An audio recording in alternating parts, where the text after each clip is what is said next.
Hey guys, welcome to the Barbell Academy. Today, we're going to be talking about metabolism.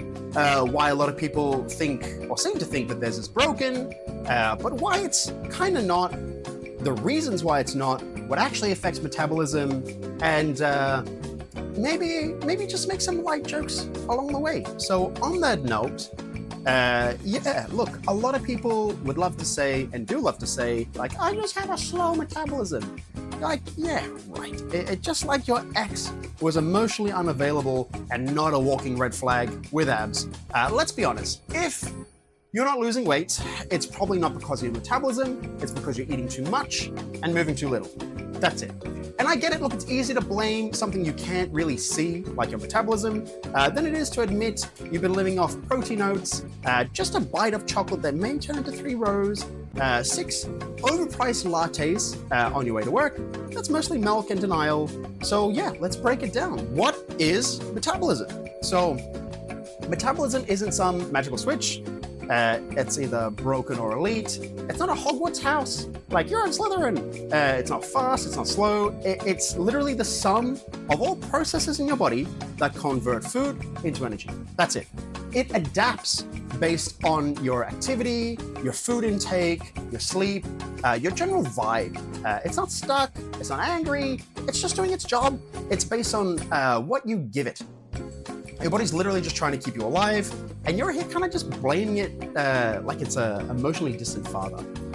So one of the mechanisms of it is BMR, so basal metabolic rate. So BMR is the number of calories you burn doing absolutely nothing, just existing. Think like lying in the bed scrolling memes, wondering if like your dog loves you back.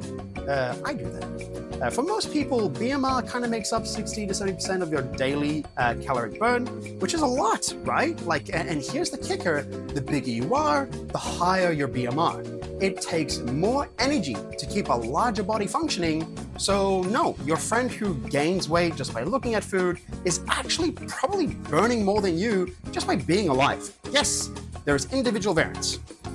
Some people burn a little more or a little less at rest, but it's very minor. Think like 200 to 300 calories per day.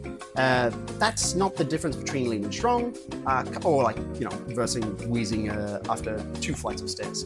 It's more the difference between a couple of rice cakes and a moment of peace. We also have TDEE, so the total daily energy expenditure. Now we're kind of getting into what really matters with this one. So like your TDEE is the total number of calories you burn in a day. It's made up of 4 components. BMR, we've already covered. Then we have TEF, so the thermic effect of food, exercise activity thermogenesis, so EAT, non-exercise activity thermogenesis, NEAT. So we'll go through, unpack each of these. The TEF, or the thermic effect of food. So yeah, your body burns calories digesting food. Pretty simple. About 10% of your total burn, give or take. Protein would have the highest thermic effect, which is one of the many reasons we tell you to eat more of it. But unless you're snorting whey and chewing like grilled chicken 24/7, TEF is not gonna move the needle much.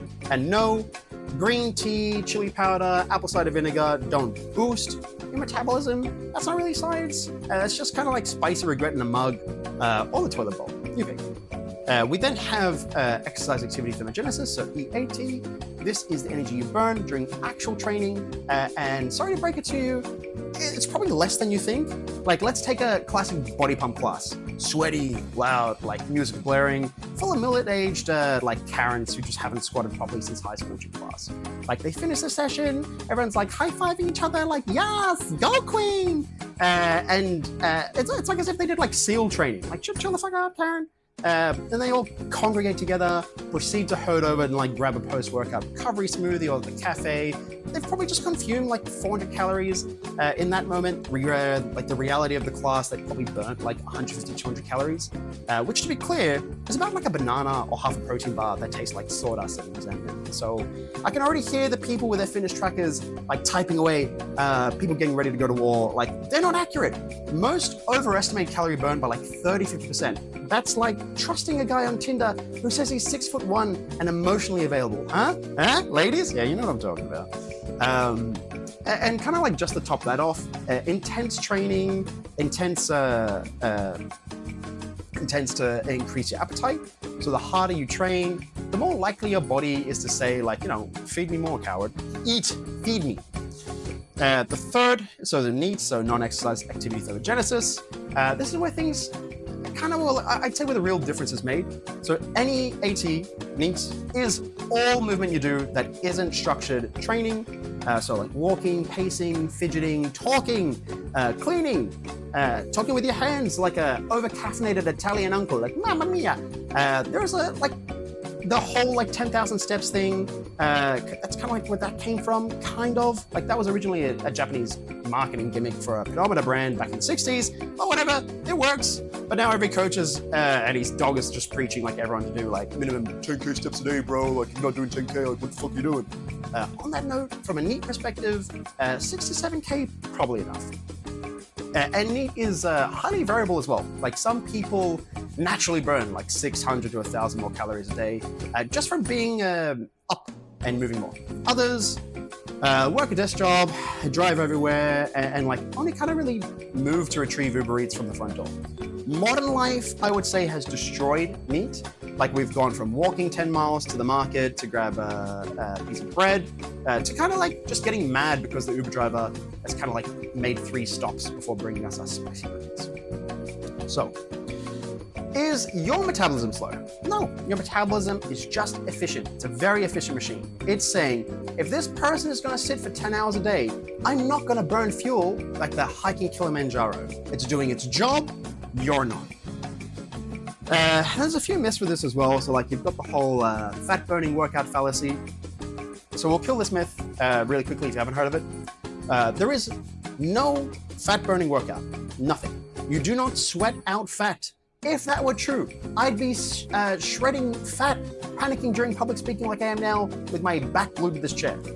Saunas don't burn fat for that matter. The afterburn is a thing, but it's really minimal. Like unless you're an elite athlete or you just ran from a bear, not really gonna happen. And research shows people who think they're burning fat in a workout often eat more afterward because they feel like they're burnt it.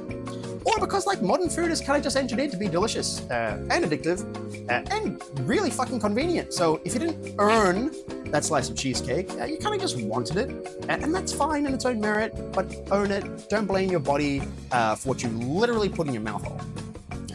We'll make that a word now. So what actually helps? Let's keep it simple. Walk more, track your steps.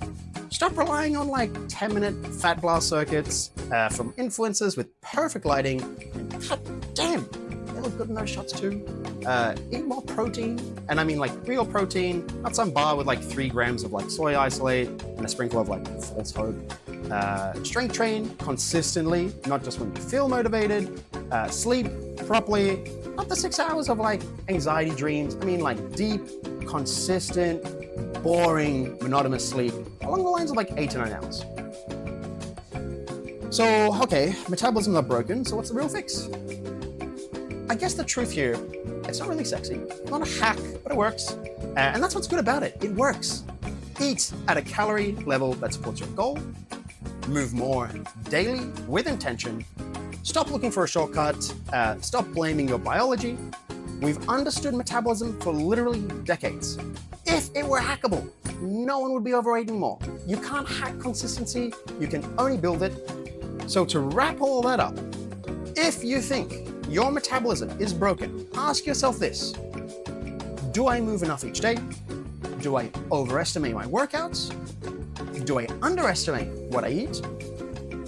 Do I say slow metabolism when I really mean I haven't walked further than my mailbox since like 2015? Your metabolism isn't broken, your environment is, your habits are, and those can change. You can change them right now. So go get your steps up, go lift some heavy ass weights, go do it all consistently to whatever capacity that you can do. If you're still convinced your metabolism is broken, feel free to DM me. I'll be sure to forward your message to the Department of Broken Metabolisms and Hormonal Chaos. Spoiler, they don't exist at all. It is non-existent. I made it up. But your legs do exist. Go use them. Walk your ass to the gym. Catch you next time.